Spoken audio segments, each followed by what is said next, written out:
We'll kick off now. Hello, product people. My name is Matt Hines, and I am so excited to have you here at Source's AI for Product. We have two of the world's most incredible speakers on this topic tonight, speaking with us, Claire Vo and Joff Redfern. I'm looking around. I'm like, where? Who is that? We got one. Amazing. I thought I'd introduce myself first. I'm Matt. I'm a co-founder at Source AI, and I was previously a product lead at an Australian unicorn safety culture. We also have my co-founder here, James. Where is James?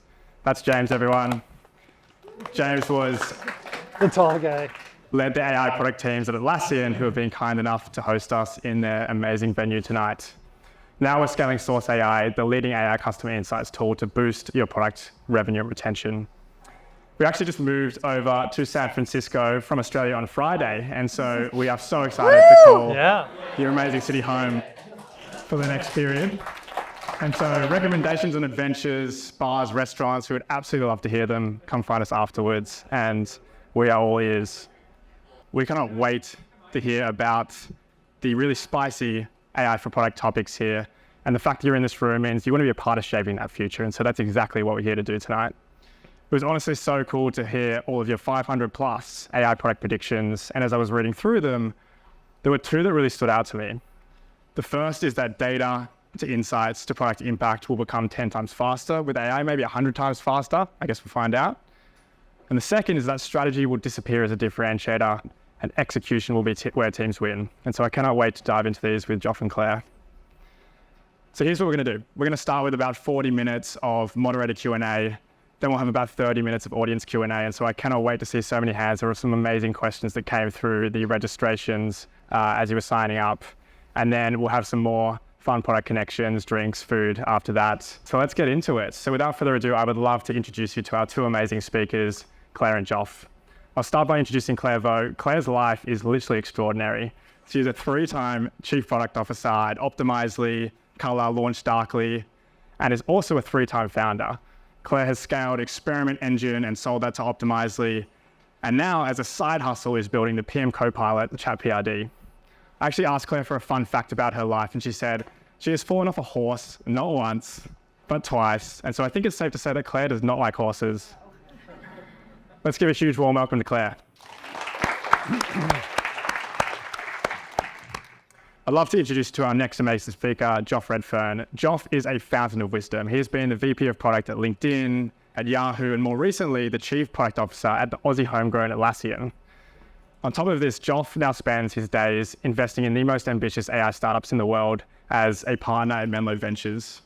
I asked Joff for a fun fact, and he said he lives on a farm, he raises chickens and llamas, and he is food, water, and energy independent. Let's give a huge warm welcome to Joff.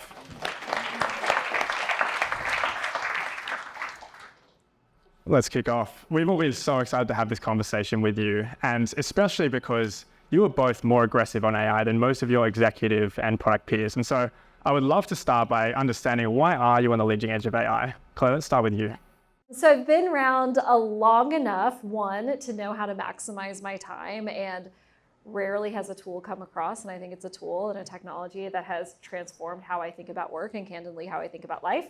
And then two, I've been around long enough to see a state change technology and know that this is the moment to lean in, not wait. And so personally, professionally, it's something that's very interesting to me, and I think it's something I would rather be ahead of than behind. You talk a lot about empowering your organization and executive alignment. Can you tell us some ways you've been empowering your teams at LaunchDarkly to really go after these AI opportunities? Yeah, I mean, it's really interesting. One of the reasons why I joined LaunchDarkly, which is the world's leading feature management and experimentation platform, we help developers progressively deploy their software and decouple it from, or decouple their releases from deploy. And one of the reasons why I joined LaunchDarkly is I actually think there's these very interesting GenAI tailwinds for LaunchDarkly because one, more code's being written faster than ever and getting out to the world. And my joke is, the reason why LaunchDarkly's TAM's so big is because people like turning on and off code. So one, I think there's just like fundamental TAM expansion through creation. Two, I actually think we have a lot to add to how people deploy, measure, and optimize these model-backed technologies. And three, I love building dev tools, and I love building dev tools to make builders like me more effective. And these generative AI capabilities from an efficiency and automation perspective are quite interesting. So there's a lot of fun product for us to build as well. So that's how I got excited about it. And then I get to run this like great product and engineering team of 200 folks where we all get to learn as a group how to operate better with these technologies. And that's quite fun as well. 200 folks, that's not small. And you always refer to GenAI fluency. That's the first time I've actually heard that term, and I love it. What does it actually mean, and how do you think about upskilling your teams to be more AI fluent? I mean, one of the things that I kind of try to make a rule is anybody says, haha, we should ask ChatPRD or ChatGPT to do that. Like, yeah, you should. It's so funny. There's this like distance of like, haha, I could probably do that. And then the time you could write that joke in Slack, you could probably have the task done. So one is just being really aggressive with the tasks that we offload to these technologies, I think is really important. Two, actually, as an executive, being supportive of offloading those tasks. I don't know if any of you have experienced this inside of your organizations, but people are kind of like secretive. Like they don't want their bosses to know they're using these tools. They don't want the authorship. It's like that in every student, Yeah, in every student. It's like on everything that I generate with an AI tool, attribute it as an author, put the prompt at the bottom or the link. Like I am doing attribution to say, hello, I'm the chief product officer and I use these tools and you should too, and we should let them take credit.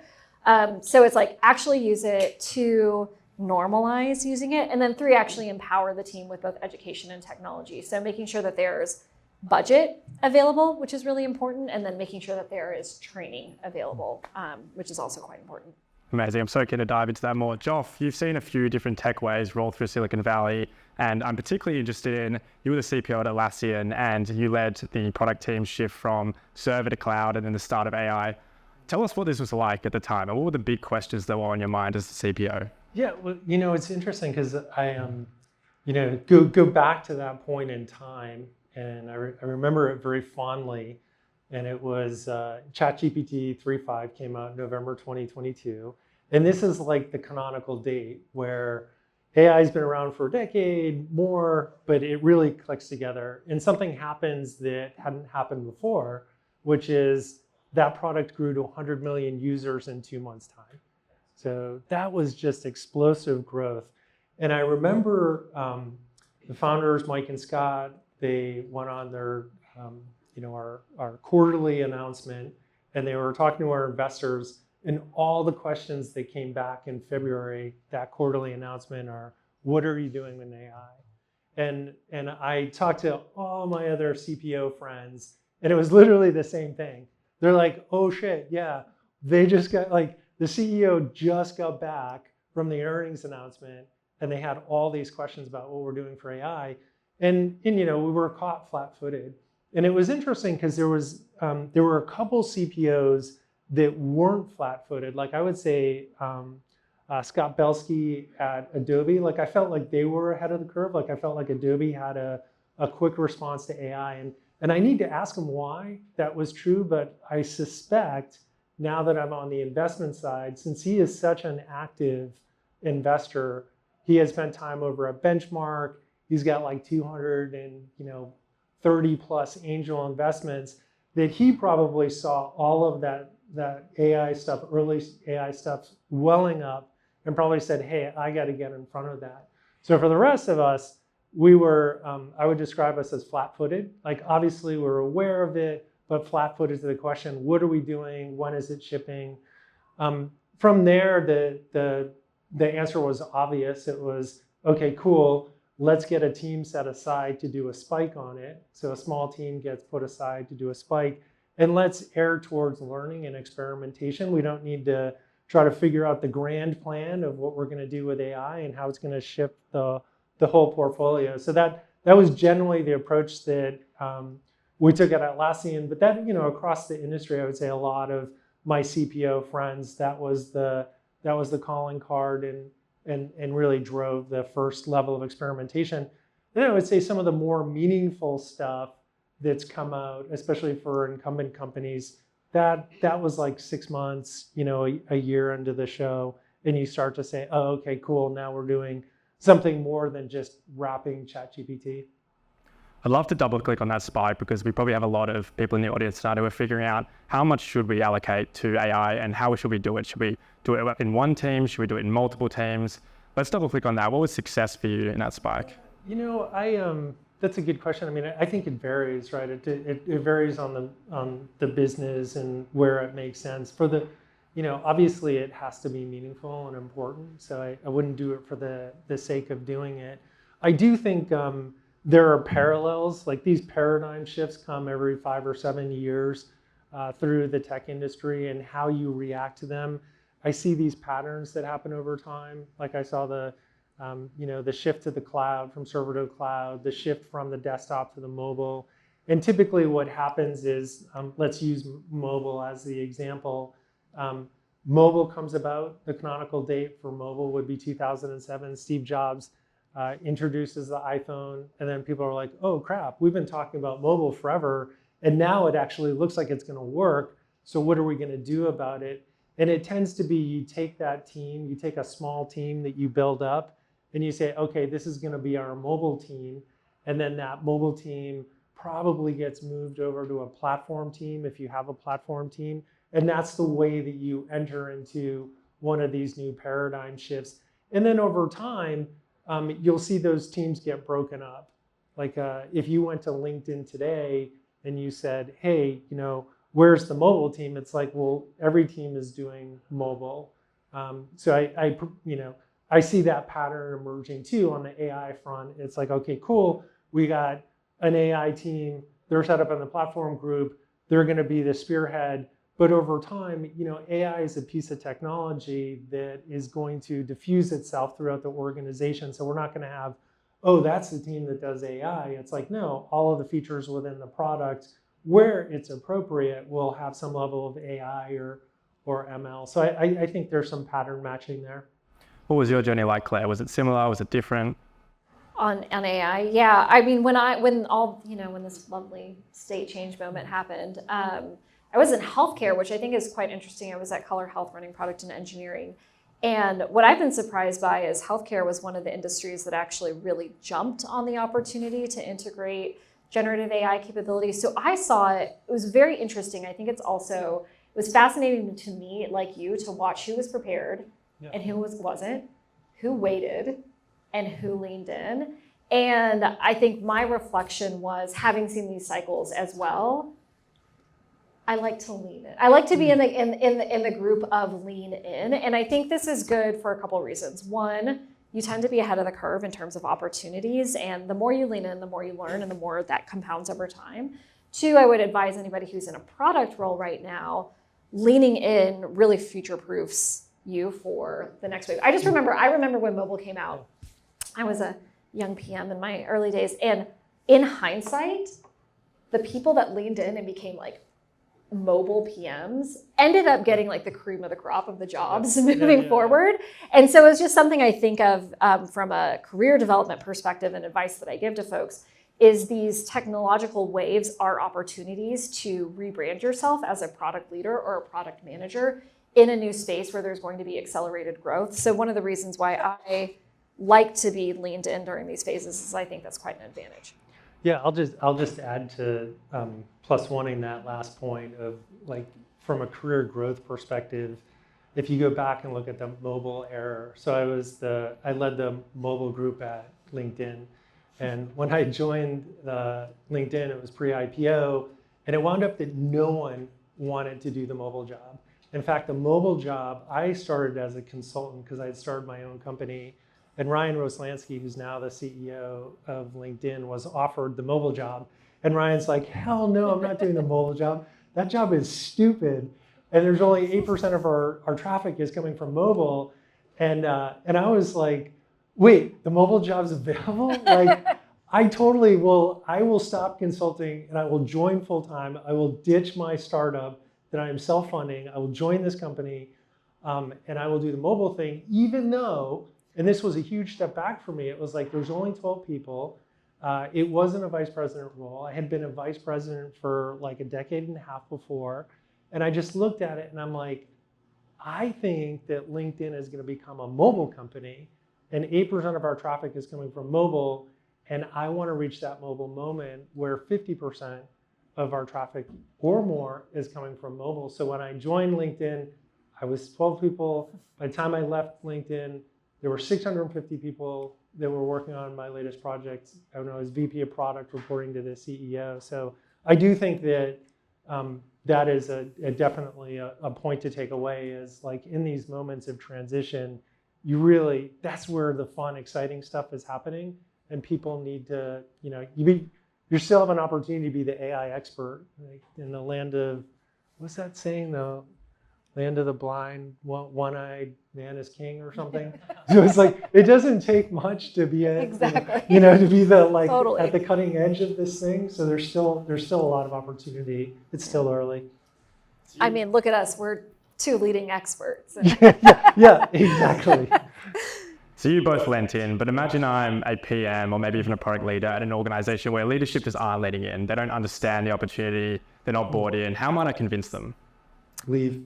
Did I steal that from you? Sorry. There's a couple. One, just continue to generate quality work and then slip in how you do. I have to say this because, I'm a responsible executive. How you do it in a compliant and secure and enterprise-ready way. But I do think like quality work with the like asterisk of assisted by XYZ is really important. Actually, there's a very tactical way you can do this in executive teams that I have found both very fun and very effective, which is when I was at Color Health, we were like Hack Week champions. We did 2 Hack Weeks a year, Hot Hack Summer, Hacky Halloween, or Hacky Holidays, depending on when we got our act together in Q4. And when AI came out, we started doing that every 6 months, and then every 3 months, and then every 6 weeks. We would do a half hack week. And we bring the entire company in, and we just spend 2.5 or 1.5 days just building and hacking, and 1 or 2 things made it to production. It really was an education process. But what I did, which I think was the move, is I ran an executive AI hack day. So what I did is I gave our full executive team reading on AI, like here's where I think it's going from a market perspective, here's how some of the fundamental technologies work, here's some of like what's RAG, here I'm going to explain this to you. And then I gave them pre-work, and their pre-work was to go 0 to a AI-generated podcast on a topic of their choice, cloning their voice. And I gave them like the step-by-step, like, okay, this is where you'd research, and here's how you'd use ChatGPT, and then here's 11 labs, and I've got you an account with credits, and here's how you clone your voice. And then I want you, before this hack week, I want you to share your podcast on whatever your topic. And just like those 5-step little mini project just opened up their eyes to what was possible. And then we all showed up to this exact hack day, really energized, shared our little podcast ahead of time. We all listened. And then I had 3 company-related projects that I thought that generative AI could help. And I broke people into teams. And I like gave the CMO and the CRO and our brand person like a generative video for marketing our product. And then our ops people, we did like a big ops automation of a problem we had. Our CEO and our chief innovation officer built this really like awesome clinical GPT that was quite interesting. And then we all presented it to each other. And it just made it feel so much more accessible. They understood the impact. They realized, oh my gosh, I mean, I remember our chief commercial officer walked out and she's like, I have been waiting for like 6 months for all these creative assets, and I think I could just create them over the weekend. Like, it just really changes their mind. So I think actually getting hands-on and making it fun and collaborative in a hack week can be an easy way to get execs on board. That sounds a lot better than the hack weeks I've been a part of. Let's move on to AI's impact on the product team. So we were having a conversation before, and one thing you both believe is that the cost of building is collapsing. And so Claire actually gave me a really good example where she built Experiment Engine, and it cost you real money at the time, I believe. And now you're literally building ChatPRD with 1, maybe 2 people, next to nothing, right? Yeah, it's me and Elisa and my brother Eric back there on occasion. So it's like 1.75 people. I am the only software engineer though. Feels like a pretty good average. Yeah, it's good margins. And so, yeah, I guess where I'm getting at here is it's really easy to build. The cost of barrier to entry is lowering quite significantly. That also means high competition. And so I want to run a few different scenarios here. I want to run the scenario from a larger company and think about defensibility. And then I want to run a scenario as a startup and think about what needs to be true for me to win in the AI space. So maybe we start with a larger company. If I am trying to think about how to build defensibility, competitive moats, how might I start to think about these things? Claire, you've been at both large and small companies. Let's start with you. Large companies have customer moats, they have data moats, and they have commercialization moats that I think a lot of startups underestimate. But then I think larger companies underutilize those moats because of organizational friction. So I think there's a lot of moat to being a trusted brand that knows how to bring and commercialize things into the market, that has a broad array of customer relationships through which you can test and iterate and sell products. I think that's a huge moat.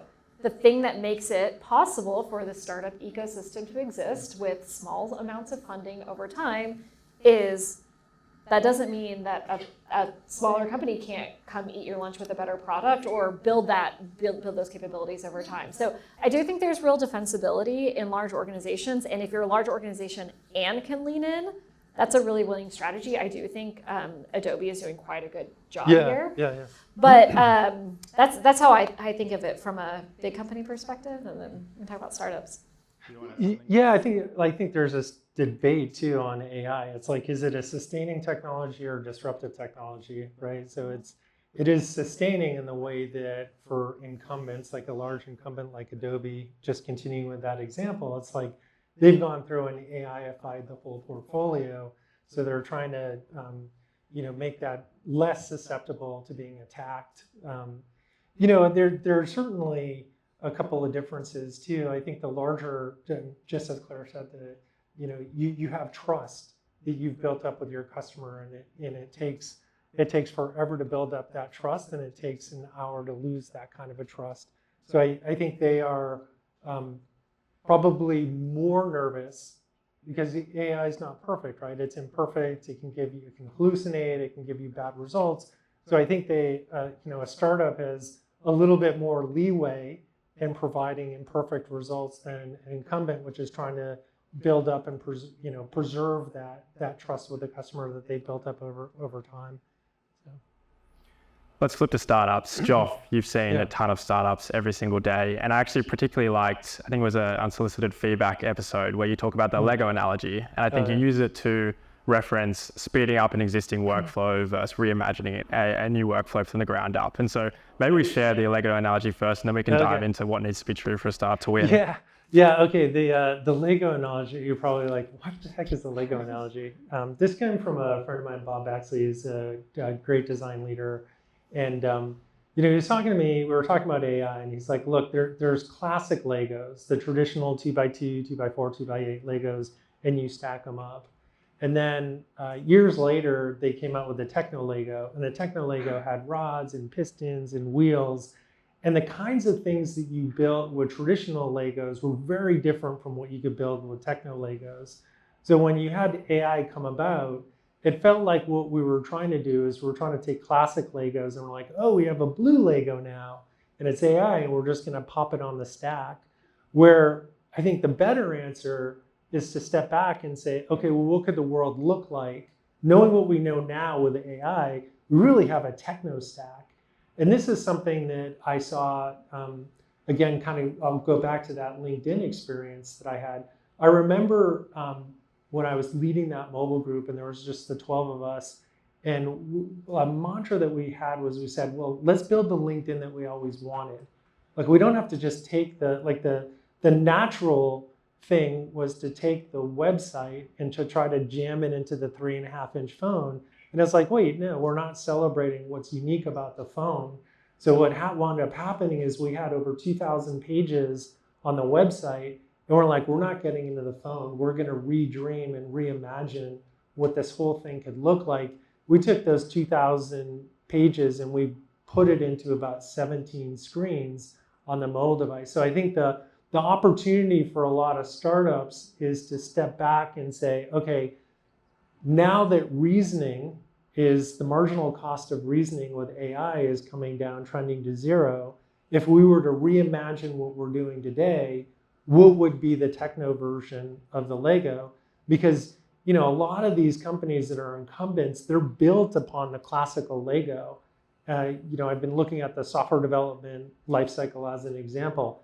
That flow is super complicated now. On average, companies use 25 different apps to develop a piece of software. So what I'm looking for when I'm out there thinking about an investment, I'm like, okay, cool. yes, there are a lot of companies that are popping up that are like, hey, we can fast forward one of these, 25 different steps. I'm like, no. Who wants to do it like in 3 steps or 2 steps? Like, let's have that conversation. And I think that's an important potential entryway in to really going after incumbent. And that's frankly not really what I'm seeing as an investor with my Menlo hat on. A lot of what I'm seeing is people showing up and they're like, yeah, well, we've got we're going to do this category that's already been done, or we're going to take this app and we're going to AIify it. Like which is essentially the pitch. And I'm like, I think we can do better than that. Let's assume a startup comes to you, they have shortened this 20-step process to 3 steps, and they really are thinking about reimagining the workflow. What else do you need to believe for a startup to win against an incumbent? Well, I think you have to, these things generally come down to 2 buckets. There's differentiation bucket and there's the distribution bucket. The distribution bucket is very hard. Like, as Claire said, like incumbents have lots of customers that are built up, Atlassian's got 250,000 customers and growing, kind of a thing. So it's harder to get some sort of distribution advantage. Usually when you get a distribution advantage, it happens because there's some form of viral factor to it, or the product is so darn good that the word of mouth spread, like it's got an NPS or a CSAT of 90, and people are just like, oh, like that's the ChatGPT thing, right? It was so mind-bendingly like different from everything that it grew very quickly. So a lot of it happens on the differentiation side, and on the differentiation side, it's just classical. What I'm looking for is like, what's durable about what you're doing? Like, what is some level of a moat? And it was interesting that one of the things that you called out was that strategy is dead and execution is gonna rule, and that may be true, but when you're investing in something, it's easier to try to invest in something that is going to have some sort of sustainable moat versus a competitive set. Like, oh, I have some proprietary data that I'm going to use in my AI that no one else has, is usually a better story than, hey, I'm going to run faster than everybody else, which is true. There will be one person that runs faster than everybody else, but usually it's like you want to kind of see that stuff play out a little bit before you're investing, because you don't know yet. Let's double click on that. Strategy will be heavily AI impacted. Which specific parts of strategy?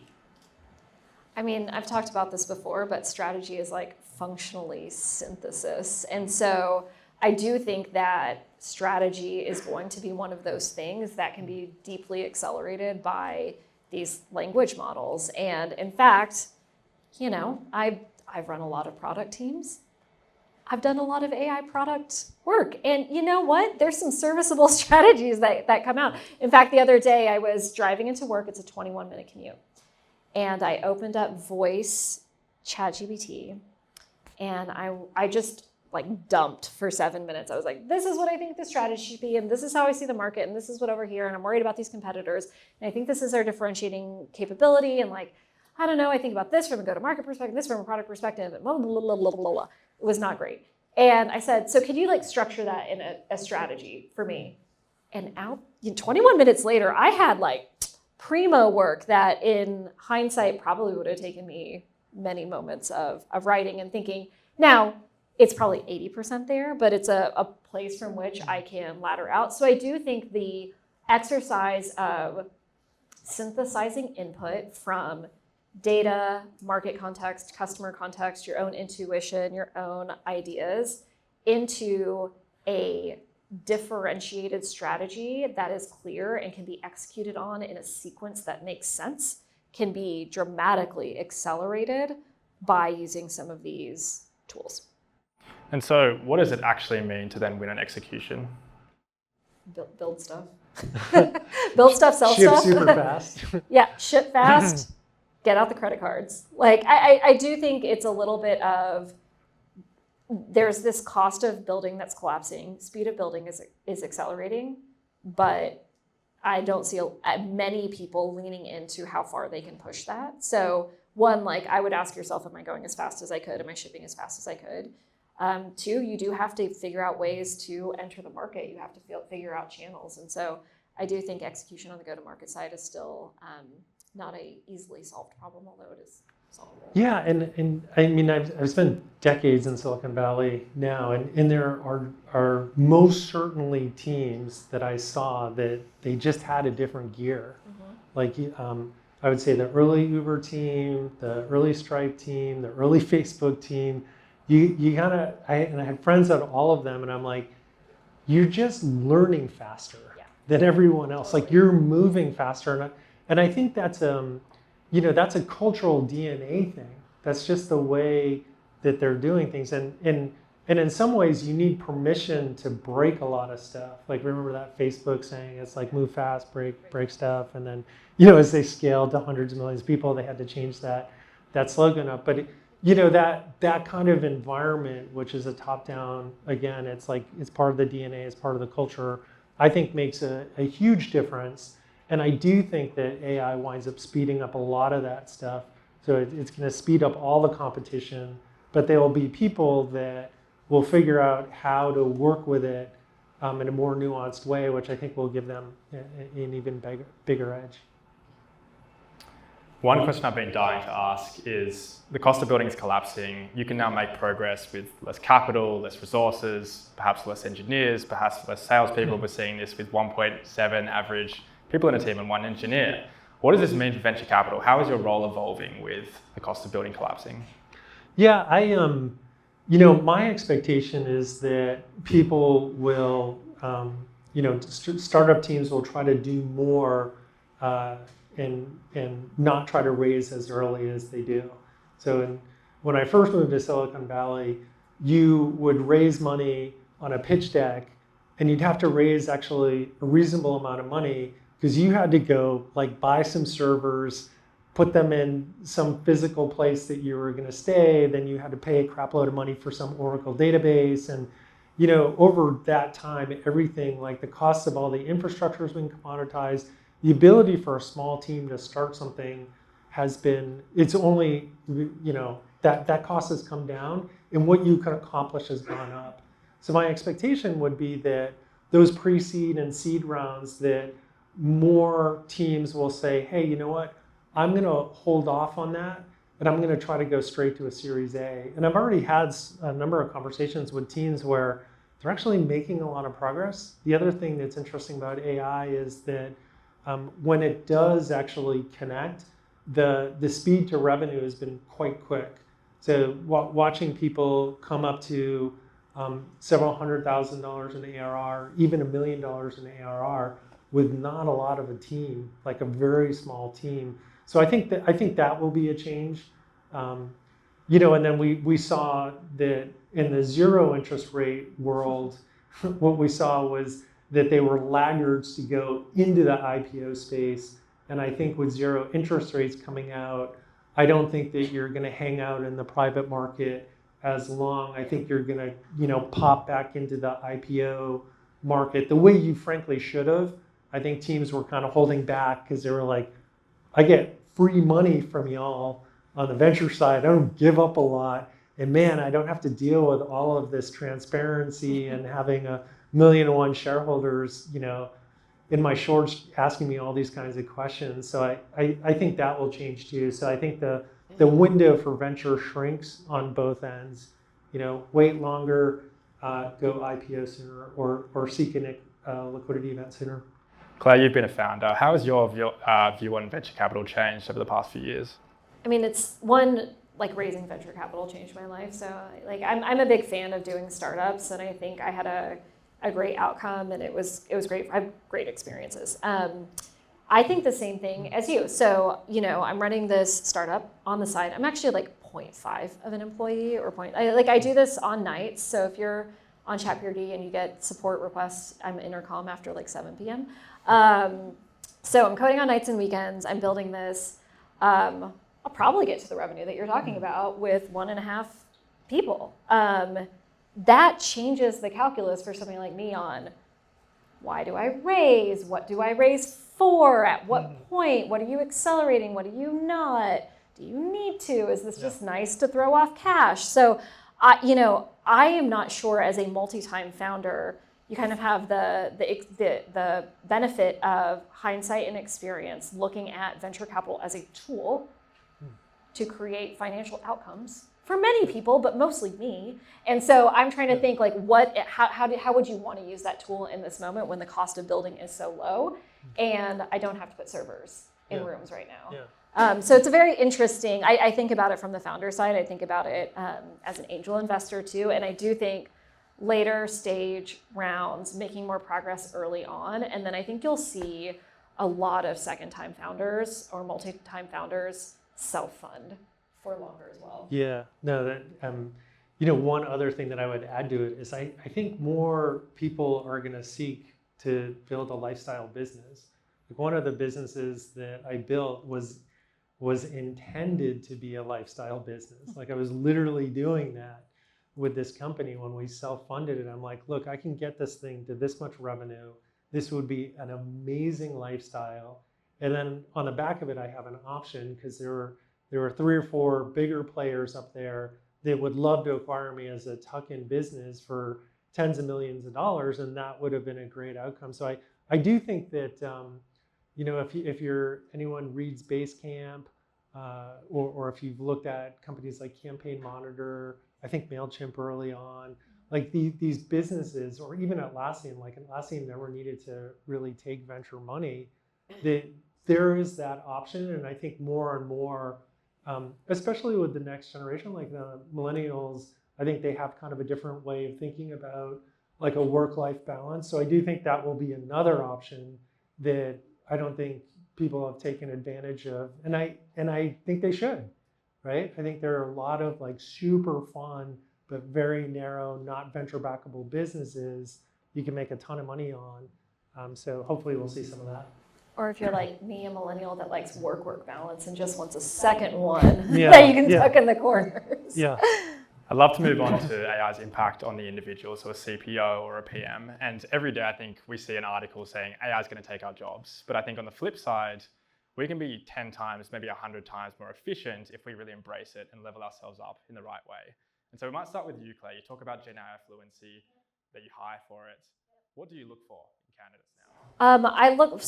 The number one thing that I sort of go no-go on candidates for is pace. What gear do they operate at? And I'm always targeting like who operates at that next gear that kind of surprises the people around them. And then scrappiness. So those are 2 things that I think are so important in product managers, especially in, we're a late stage startup, but we're still a startup.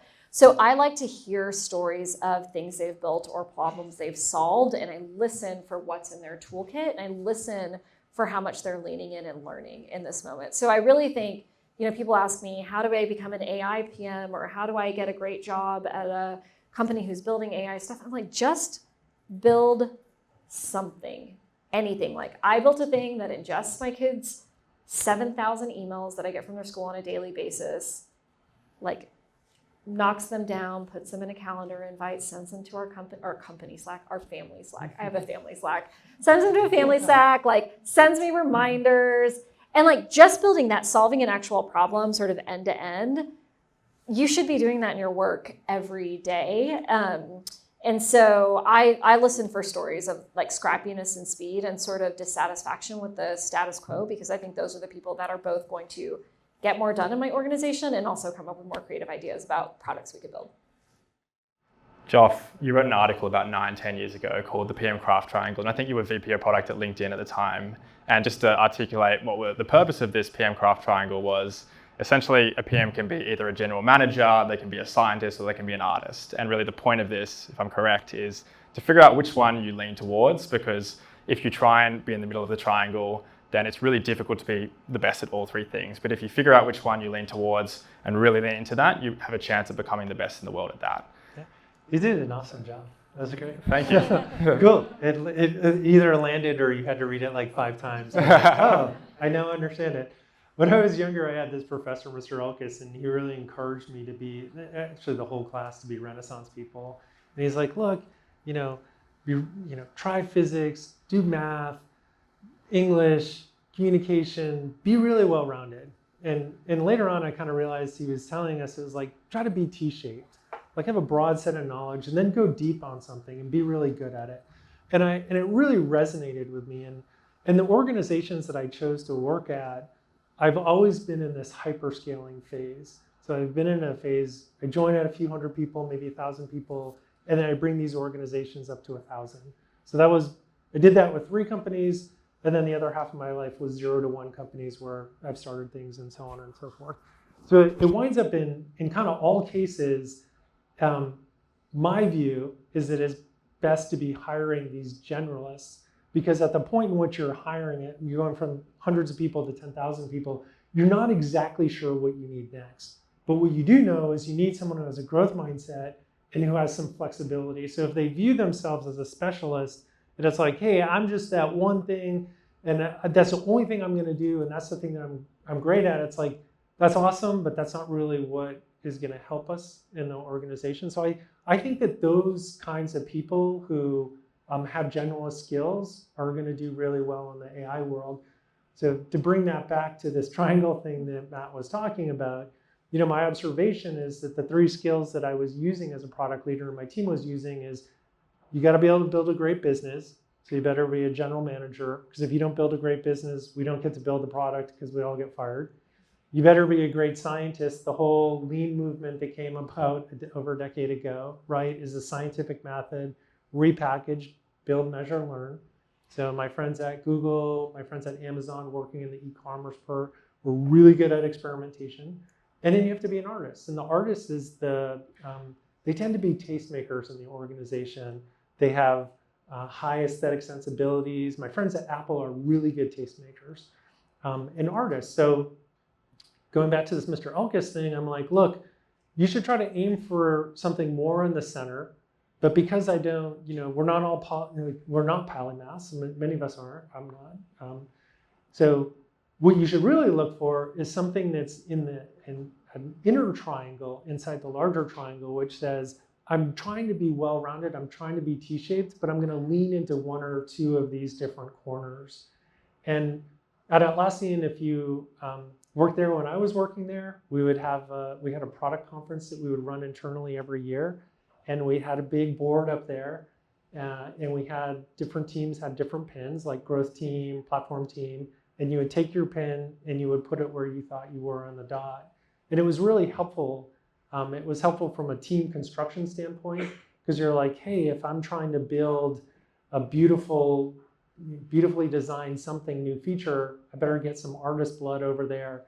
Hey, if you're gonna be on the growth team, you're going to be pretty unhappy if you're not going to be thinking or acting like a scientist, because that's the mindset that we have in there. So it's been a really effective tool that I've used over the years with all of my teams.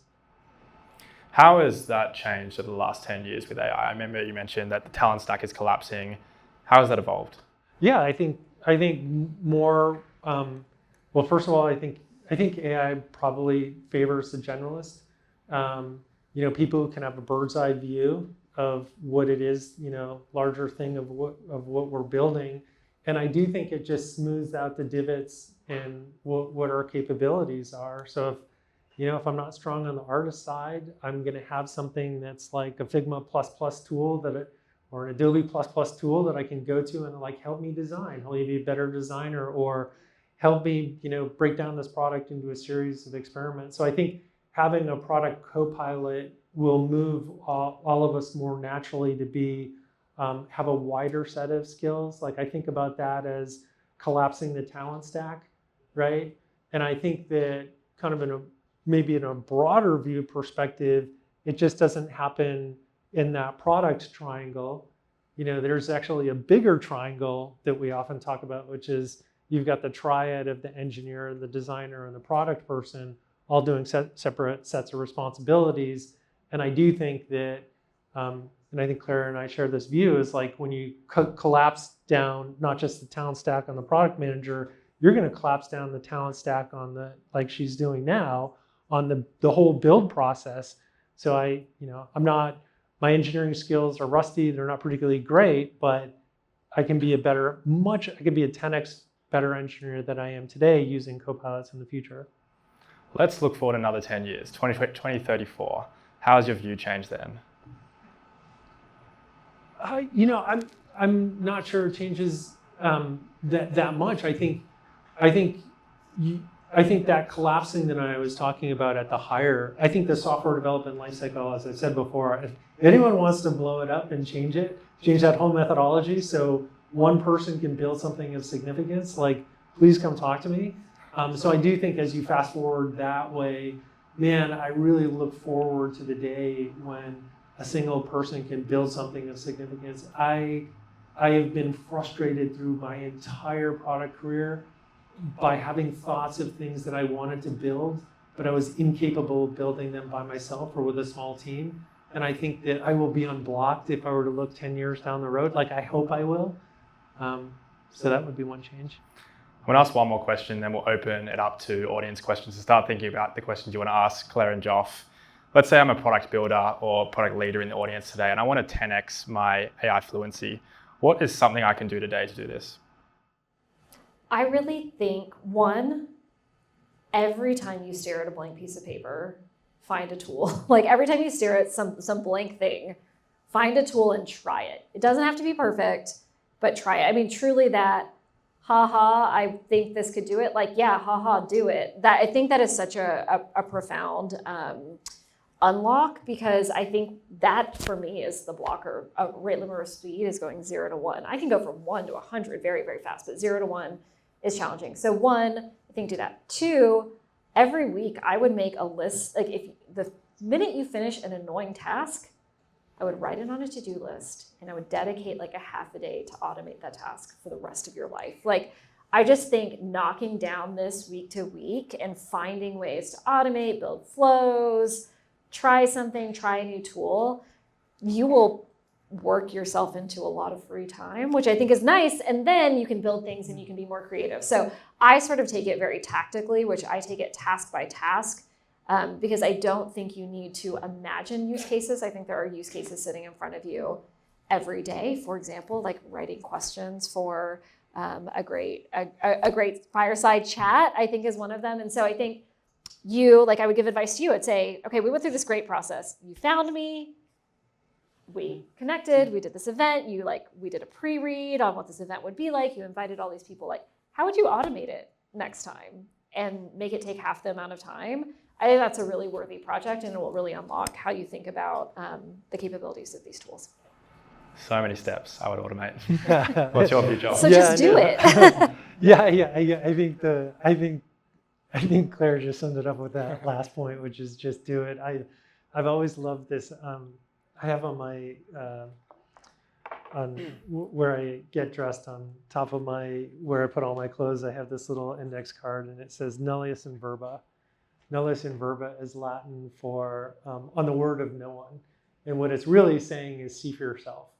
And it was a slogan that was used during the Renaissance period. And I think that you just have to do. Like it's really about doing, and it's about reducing. I think a lot of people, when they encounter something new, they're like, I'm going to have to clean my room, and then I'm going to have to everything straightened up, and then I'm going to have to kind of figure out what's the best class to take. Then I'm going to have to go through 10-week class, and then it's like, no. It's like, you just need to take one step. And for me, I remember what the one step was. I'm like, man, this AI stuff is going to be crazy big. I want to get in front of it. And what I did was, I'm like, what's one commitment that I could make right now to start learning and just have that be frictionless? And the one commitment that I made was that I was going to take all of the leading LLMs and I was going to put them on my homepage of my phone. So I had ChatGPT, Anthropic, it wasn't Gemini, but I had Google on there, I had Perplexity on there. And some of them didn't even have mobile apps, like Anthropic didn't have a mobile app. So I had to pin the web page on there. And then throughout the day, I'd be like, oh, I have a question. I have a thought partner. And my wife was always laughing at me because I'm like, well, Sky said, because OpenAI, one of the voices that they had was called Sky. So it was like, well, I was talking to Sky today. And she's like, wait, who's Sky again? I'm like, oh, my AI friend that I talked to help me be better. And that one simple change was hugely impactful. And then I got an iPhone 15 and that has the special button that you can program to do anything. So I just programmed the special button to open up OpenAI. We're investors in Anthropic. Everyone should use Anthropic, but it was harder to do. I will change it to Anthropic shortly. Please do not let that get back to Daniela or any of the team over there. But yeah, it was super cool. So yeah, so I just press the button and I talk to Sky, and it's amazing because once you get in the habit of it, like what I find is like I don't listen to podcasts as much because I just have conversations with Sky in the car. I'm like, hey, Sky, like I would like to learn about, whatever, the Copernican revolution, like what the hell is going on there again? And like, did they really burn him by fire for being like anti-religious? And, just like you can have these like super interesting conversations, but they're very small steps to get into. Do not make a big deal about it. Take the first step, and that will be your gateway drug into a larger AI story. Yeah, building the first thing. Yeah. That's you take the first step and then you build the first thing. Yep. Alrighty, we're going to open up the floor to audience questions. There'll be 2 microphones going around. James will take the left side, I'll take the right side. But please raise your hand if you have a question, and we'll do our best to get around to you. Hi, question for both of you, but Claire, you mentioned what you look for in a candidate. Last interview I had asked me one of those like classic product questions. What's a classic product question? Don't tell me it's like... How many gas stations are there? Yeah, if you were a PM of like a swimming pool. If you were a PM at Peloton, how would you build out their outdoor... Okay, I don't know what a soap box is. It literally a box of soap that you get on? I think so. I'm gonna get on my box of soap. Every product leader out there, I don't know, you may feel differently. Ask people about their actual work that they are competent about. This is like, I am begging you, let people show that they are experts in the thing that they are experts on, and then probe for hard skills, presuming that they can level up on content and don't make up things. But go on. In vein of that, where do you see interviews going, for product interviews, and the process going now that we have this new frontier? So my husband runs a AI for HR tech meetup here. He's an investor at a company that works in the HR tech space. And like there's this world in which like your AI avatar interviews with an AI avatar, and then like an AI LLM like analyzes it and then does personality assessments with the rest of the team, and then is like beep boop, this is who we should. Like there are these technologies that are coming into play. It's very fascinating on the job seeker perspective. There's a lot of like interview prep and training and interview co-pilots, which I think are really interesting. On the hiring side, as who hires a lot of people, I mean, you interview a lot of people in a sense as an investor. There's a lot of like synthesis and candidate comparison technologies being built out there. So I think from a interview experience, things are changing. From a content of the product interview perspective, I'm going to sound like a broken record. To me, it's going to be what did you build and what was the impact? Is like fundamentally your track record shows is the proof. And so it's really getting into like, I like execution. So how do you build a execution focused product interview? But that means that PMs are going to shift into execution mode, and some PMs like that and some don't. So that's how I see some things going. Yeah, it is definitely interesting because there's knowledge work and there's like middle skill and physical work. And the middle skill and the physical work, a lot of it is about just people, are they going to show up for the interview? And I've seen that thing get AI automated very quickly because it's a very inefficient process in doing the interview, and the skills that they're interviewing for are fairly light. So that thing got automated pretty quickly, and there's a couple of fairly successful companies using AI at the staffing level. So I guess there's this question that's like, does that come to knowledge work? We spent a ton of time with over the years with this professor at Stanford, which is like, how do you actually, and he studied over 100 different ways in which you interview people. So he looked at sorry, not 100 different ways. He looked at 100 different research papers around like the efficacy of interviewing and how to, what correlates with success. And what was really interesting is he came back with there's essentially a few things that you need to do to ensure success. You need a structured interview so that you get rid of biases. So structured interviews tend to be answers where there are like you can grade the answer good, better, best.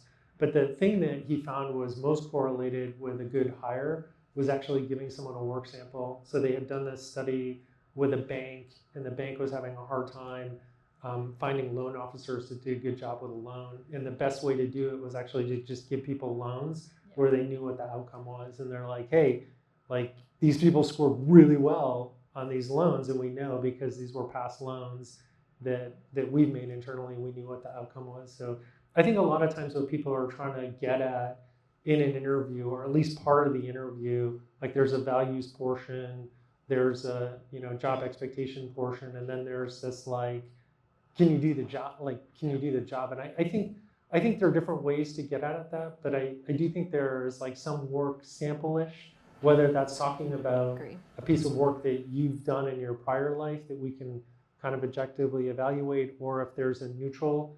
Like what the use cases that I used to give, and I hated calling them use cases, kind of sound weird. I'd be like, hey, I love product. I want to discuss product.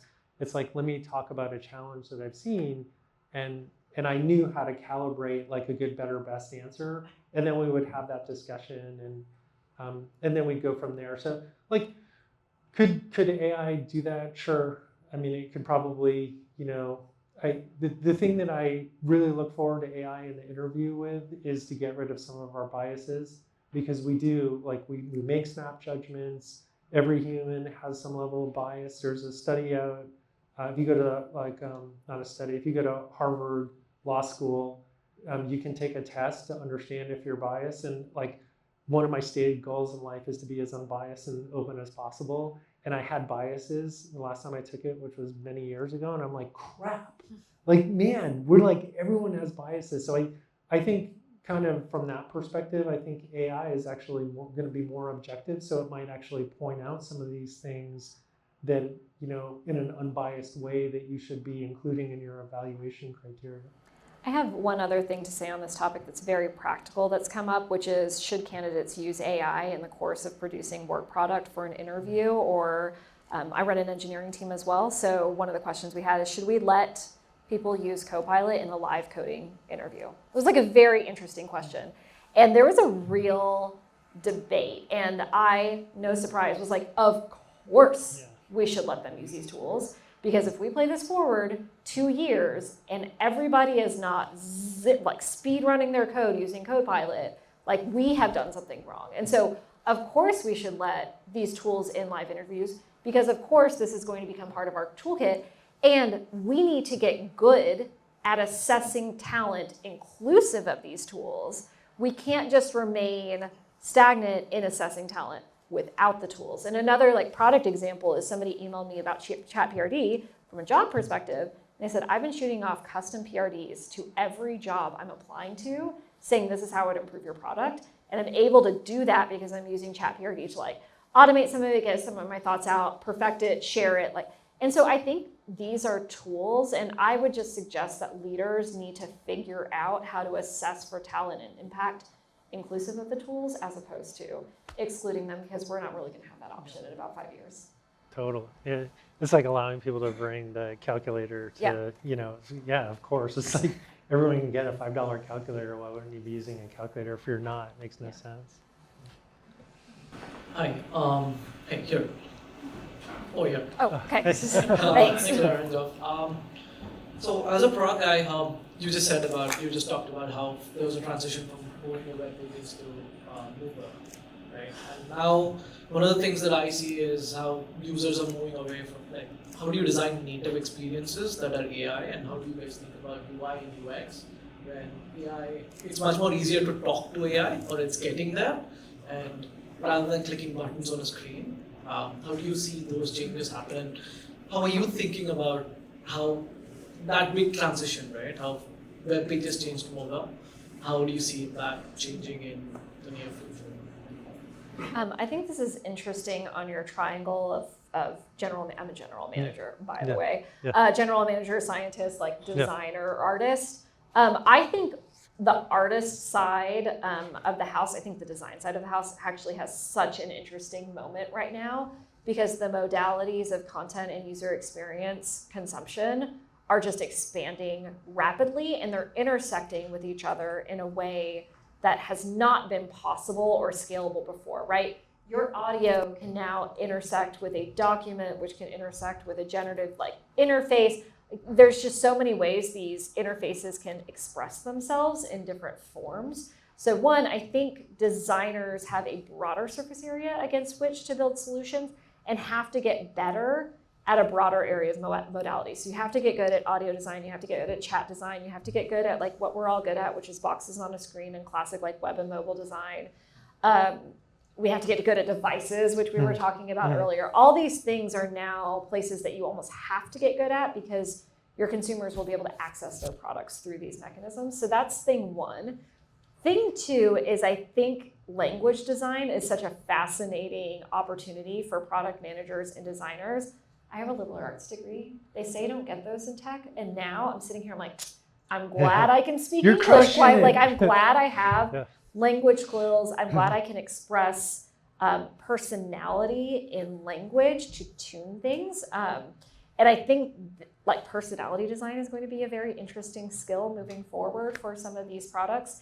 And so I think it's quite fun, but it is also going to be tremendous breadth for people to get their arms around. And I think one of the reasons I think PMs and designers need to build products is your skills will be obsolete if you are focused on pages and forms.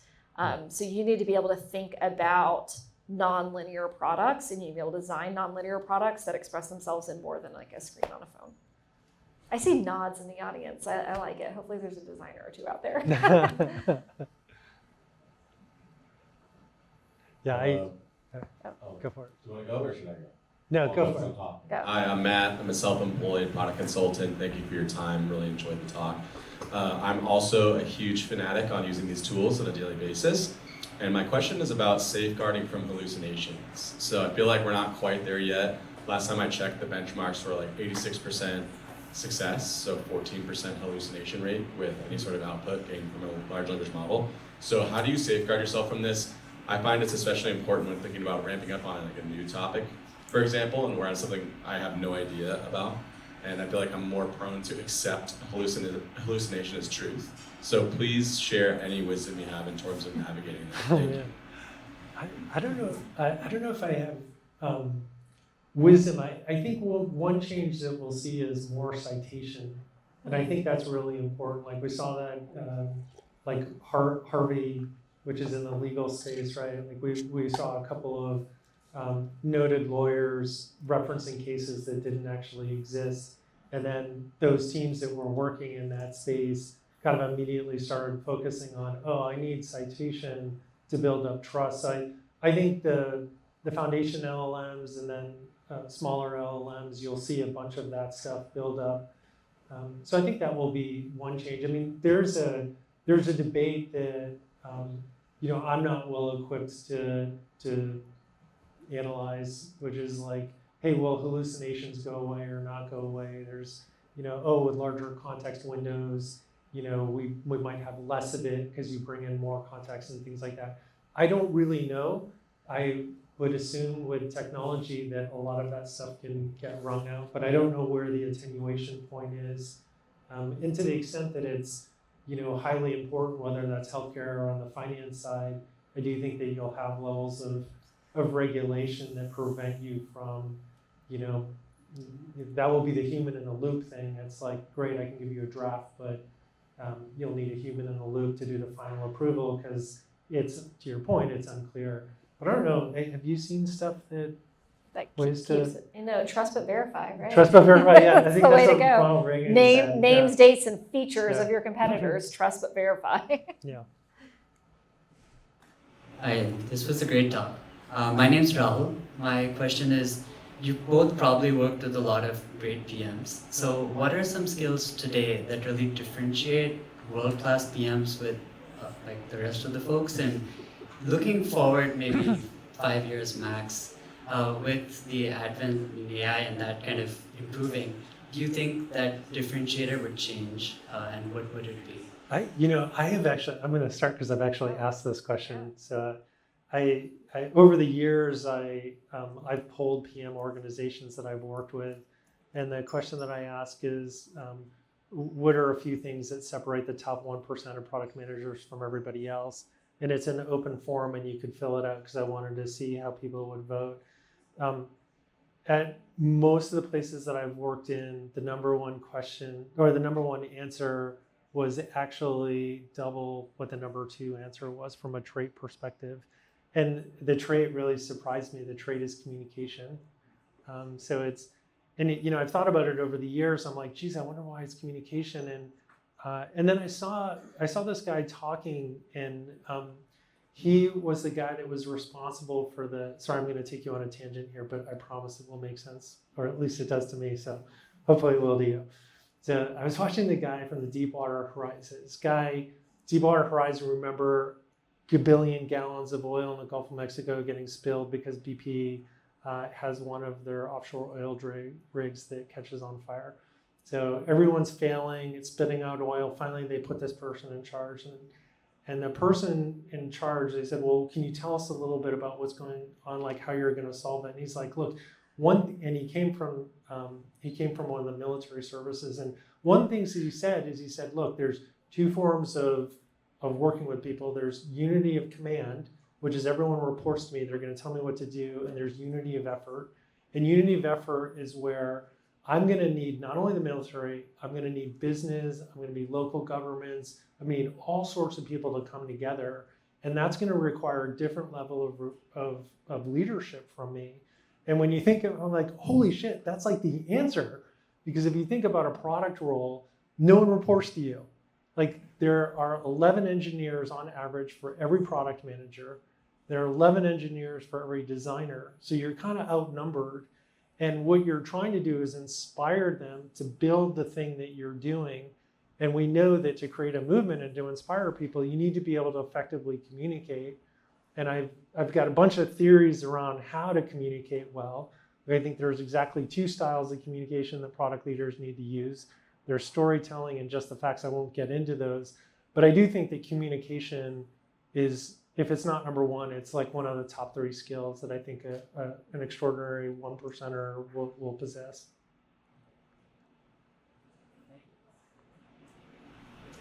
Hey there, my name is Kevin, and I am Team Barbecue Sauce. I got a question for the audience, and then I got 2 more questions for Joff over there. Anybody here thinking about and currently a founder? Raise your hand. Okay, that's a lot of people. Joff, question for you. So you're a VC now. So how do you evaluate people or products? Like, what is it? Well, let me phrase it this way. A lot of my friends, because I'm also hoping my friends kind of, connect them to the right people, and they hate talking to VCs. Awesome. Yeah, it's like half the people that I met before said the same thing. It was like, oh, you stepped onto the evil side. And I'm like, well, I don't think about it that way, but okay, sure. So let me just tell you, like the venture role, and by the way, I am no expert. I'm 7 months in the role, so ask me 7 months from now how it's going. I will say it is fairly formulaic in that, look, it's like the 4 TAMs. I'm looking at the team, I'm looking at the TAM, which is total addressable market. I'm looking at the timing, like why now? Like why hasn't this existed before? And then I'm looking at any traction that you have. And then if we kind of get past that, then I'm going to look at the terms, which is, what are you asking for and what's the valuation and things like that. So the team side, it's just super helpful. Like there are 2 classes of venture capitalists, those that kind of grew up in the industry. And then there's a more recent trend, which is people who are operators who built stuff in the past who are coming in and becoming venture capitalists, because it's just a different way to kind of build. Like I still really want to build stuff. And on the team, the evaluation of the team, it's similar to we've interviewed like a gabillion people in our careers at all Exact different numbers. levels. Yeah, exactly. It's a big number. So you just kind of get into some pattern matching around it. The other thing that winds up happening is, having spent my whole career in Silicon Valley and working at companies that blew up in size, it winds up that I'm like hyper connected. So I've got like 5,000, 6,000, whatever connections on LinkedIn, and those aren't like rando people. Like I've actually, in some way, I've worked in an organization with them. So what that simply means is like my ability to reference check people, like, go to another, you're usually like a hop away from me if I don't know you. Like I know 150 people, like really pretty well. That's my Dunbar number. After that, I'm kind of get confused. But I can get to someone who knows something about you, and that actually goes a long way. So I'm forever, like I have my go-to people. They're like, dude, all you ever do is text me about people that we worked with. I'm like, that's your job.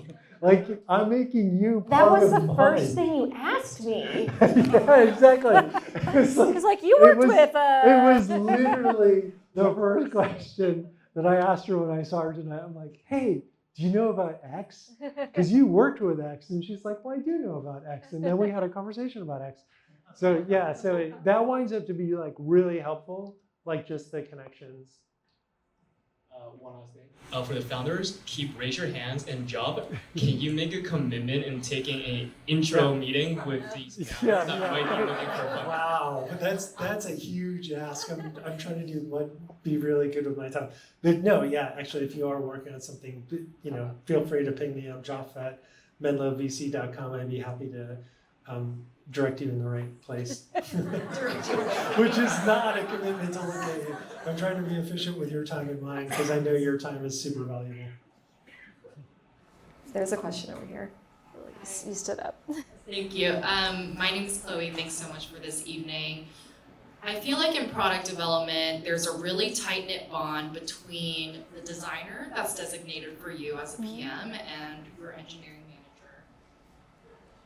I think it's a really special bond that you have with these collaborators. And I'm kind of also wondering if you think there will be a higher bar to creating that enthusiasm and momentum as a PM now, because it's a lot easier to gain context into what they do and what tasks they have to face. I'd love to get your opinion on that as well. Thank you.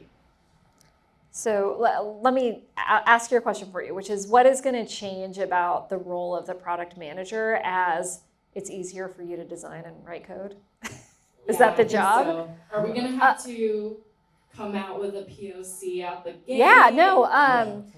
So my friend Waylon, who I used to work with at Optimizely, posted something about this on X, and he said, get rid of the product manager and bring in the prototype manager, which is bring in somebody who can do all three of those skills and actually get a prototype out in the world or out into users that can then guide a broader team to execute against something a lot more tangible. And so I do think that the artifacts that are going to be expected of a product manager, certainly like the artifacts that I'm expecting from my team, go up tremendously. And the people on my team that come to me and say, here's a video of a thing I built versus here's a doc for you to read.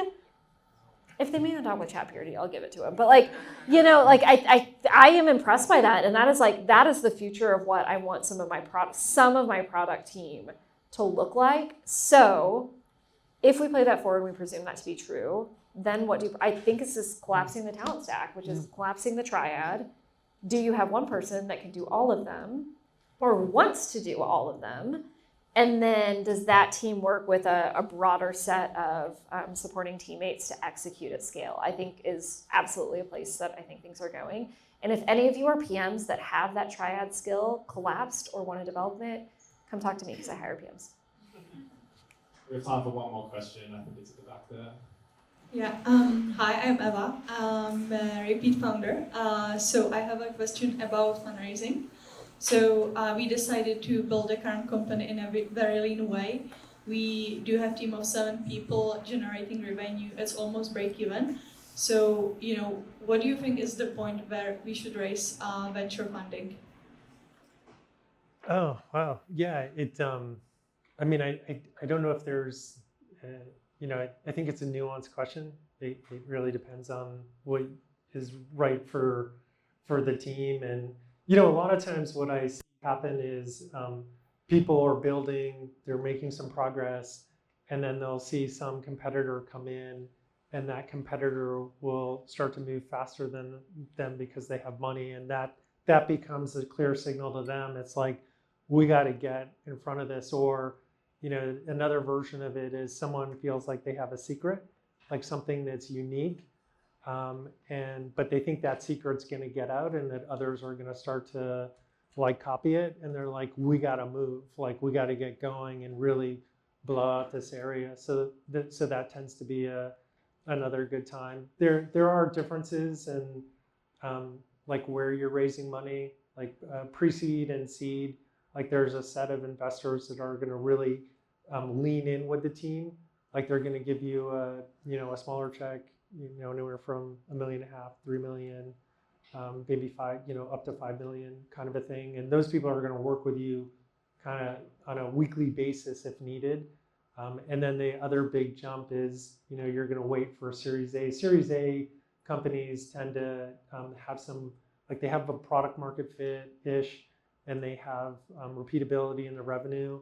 What we traditionally had seen is you're coming up on $1 million in ARR with a really high growth rate. The perfect example would be triple, double growth rates. So you have a really strong growth rate. So I don't know where you are in that side, but that tends to be some of the differentiation. And then I'll just add something from a founder point of view, which is raise venture capital because you want to generate venture outcomes. Yes. I'm doing you a solid here. Exactly. No, you have to really think about it, because the whole, and I'm sure most of you know this, venture capital is a complete outlier business. So the thing is that we'll make we raised $1.35 billion in October across 2 funds. The fund that I'm working on most is going to make 30 investments. Each of the partners are going to make 1 or 2 investments per year on it. We're going to write check sizes that are between 10, 15, 20 million-ish to get some, maybe hopefully 20% ownership of your company kind of a thing. But the thing is that once you take that money, you're committed to, because there's going to be only 1 or 2 companies in that 30. The rest are going to be a wash, that are going to make a big exit, and they're going to carry us. So our thought process on the venture side is if you're not a shot at an outlier event, I shouldn't be filling up the seat, because you'd be as a founder, you'd be man, I could have a $350 million exit, and that would be life-changing. It would be amazing for me and my founding team. And it's as a venture capitalist, you're Meh. you're crap, that sucks. And it's not that, it's not that bad, but it's not you really wanted to have a shot at something bigger. It's a purely economic thing. I'm not, it's no You heard it here first. He won't take a meeting in $350 million. It depends on when you come in. I'm emphasizing for dramatic effect. Yes. And then, so take it when you want those venture outcomes, and then take it when spending it's going to make a difference to your money, to your business. I think those are the 2 things that I think about is you got to spend it on something, which means probably building or go to market. She should be a VC. It's just a matter of time. That was a great way to end. Let's give a huge round of applause to Claire and Joff. Thank you.